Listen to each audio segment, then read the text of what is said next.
長亦都宣布榮獲呢啲國際大學嘅評級機構將港大咧係評選為全球100大著名學府，係嘛？呢啲咧一睇就知係權來腳往啊！有人咧係想借港大校委會嘅權力，將某啲人咧懟入去要做副校長，係嘛？咁咧就將場咧受限制，因為呢個咧係涉及佢侵害佢新校長嘅權力咁於是咧鬥大嘅顯然就係挑戰張翔嗰方。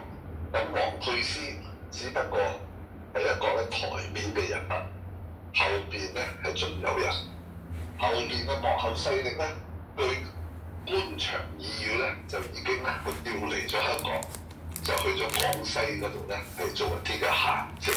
咁至於中英大陸啲中介機構同香港大學係有啲乜嘢關係？點解可以咧係收咗錢，係可以咧俾一啲虛假嘅考試嘅成績，等呢啲人咧入到香港大學咧，相信咧就會不了了之，因為既涉及錢100幾廿萬咁樣購買嘅學額，啲錢去咗邊啊？係嘛？但係又冇人喺中間分帳啦。如果以前香港有一個好發達勃興嘅新聞生態，例如《壹週刊》、《東週刊》，係嘛？同埋一啲報紙咧，相信好快就水落石出。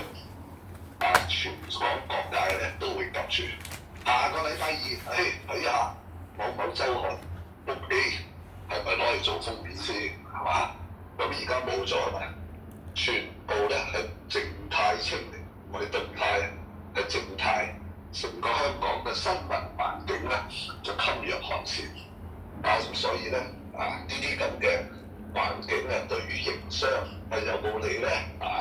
當然長遠係冇利啦。但係今次咧港大嚟講嗰個校譽咧，我相信都蒙受到一定嘅影響。但係我哋都未知係咪蒙受一定嘅影響咧。我哋首先會知道第一樣嘢咧，就係6月11號嘅時候咧，教育局咧其實係成立咗一個小組，就傳說咧就係由呢一個嘅政府去營運。